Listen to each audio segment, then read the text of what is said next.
Greetings, Ventures. This is Lauren, your Guild Advisor, back with some DanMemo news. This is going to be more of a quick update because there was not a Japanese live stream today, but they did tweet out some images of the next event and what it will be. This should all be coming in tomorrow night's update on May 6th. But this is exactly what I was hoping for when they did the event, adapting some of the side stories from Volume 8 that did not get adapted into Season 2 of the anime. Being the Welp story, the Mikoto story, and the Lily story. And now we're going to get the other side stories from that light novel, being the Syr side story and the Eina side story in what is called A Certain Goddess Love Song. And it looks like it's going to be very similar to how the previous event played out. You clear the event and you'll get a love song 4-star guaranteed 11 draw ticket, so you can get one of the 4 new characters, being Belle with some glasses, very interesting, Syr in a nun outfit, Eina wearing a cute getup, and then also eyes. So these side stories are primarily about Syr and Eina, and they are actually very important, Syr's especially when it comes to the lead up to season 3. So I assume that's why they're adapting these, because not only are they stuff that wasn't adapted into the anime itself in season 2, the anime did a very big disservice to volume 8, turning into 2 episodes and just taking out pretty much everything from that volume. And I really disagree with how they went about that. So it's really interesting how DanMemo is adapting like pretty much everything that the anime skips.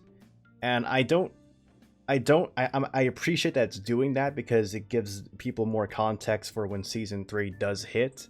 But it's just disappointing that the anime can't do it themselves. It's frustrating because there's going to be people watching the anime, watching season 3, without the context that these events are going to give, and you're just going to be lost in some aspects. So that's disappointing. I know in Japanese culture, like Japan is more open to spreading out stuff among various media sources like manga, anime, light novel, mobile game. They're more accustomed to that, and the way anime works is that it promotes the source material. But like you'll see in Japan, like ads everywhere, like on trains, like commercials airing on TV. Except we don't get commercials. We don't get the Japanese commercials. Like if you want to watch Danmachi, you'll go to a site like Crunchyroll, watch the episode. You won't be exposed to a commercial that's like, and read the light novel and play the mobile game for more of the story. We don't get any of that, so it's awkward how it's being handled. But at least we're getting it. People that don't read the light novel get the context for stuff in Volume 8. And it's just strange how Eyes and Belle are getting these outfits where they don't really... Eyes isn't really involved in these stories at all. Belle has a very strange outfit with the glasses and the armor. It's kind of awkward just seeing it right here. But I do like Syr and Eina's outfit, because they probably worked on those outfits the most, because they are the central characters of this. We don't know their skills quite yet. I assume we're not even going to know their skills until they're actually out tomorrow night. There is going to be a Japanese live stream on Thursday morning, which is after the update potentially hits. So we're not going to know their skills beforehand. So we'll just have to look them up as the update launches. So good luck on your polls, guys. And like I said before, 7th Zone is going to be refreshing every week, with 2 different zones happening every week instead of the every other week format, which I do think is better.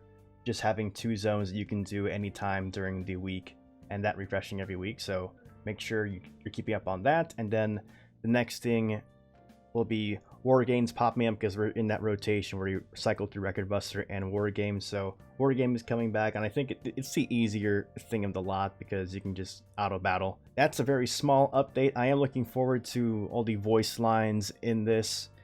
Like I said, it's unfortunate that this is the way we have to go with adapting Volume 8, but if Season 3 is really happening, and happening this summer, which I still have my doubts about, it's probably just going to be one core adapting volumes 9 through 11, and they'll need all the episodes they can muster to do that, because there's no way they can fit in the side stories in that season if it's just going to be one core. And I don't think it's going to be 2 cores, meaning like 20 to 24 episodes, because it's only been a year since season 2 aired, and season 2 ended in fall, around the fall air, like in September, I believe. So not too much time to be working on a 2-core anime, so this is definitely 1 core. But I'll let you guys know if season 3 is getting delayed or not. I really want it to be, so it has all the time in the world to be worked on, but we'll just see how it goes. So again, all this stuff should be launching tomorrow night on May 6th.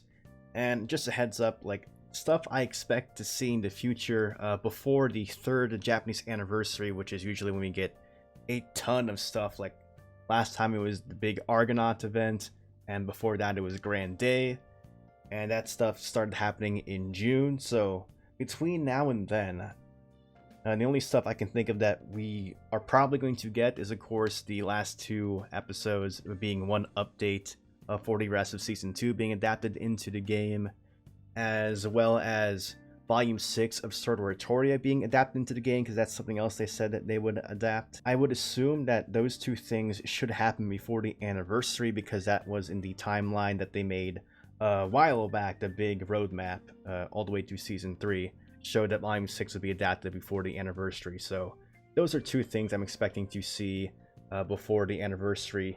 And remember, just make sure you're keeping an eye on your iris as well, because we are getting closer to that June date when the anniversary is coming, and usually the anniversary brings some pretty good units, like units that you will still be using in a year's time, because a lot of people are still using Argonaut and Crozzo and Elmina and the like. So make sure you're setting up your iris for that, just keeping that in mind as we get through these last couple of banners before then. And again, good luck on your rolls and enjoy the update. If you want to see more Danmachi content or light novel content in general, go ahead and subscribe to my channel, follow me on Twitter, and join my Discord. And as always, continue enjoying your time of Edging Aurario and the dungeon. This is Lauren, your guild advisor, signing out.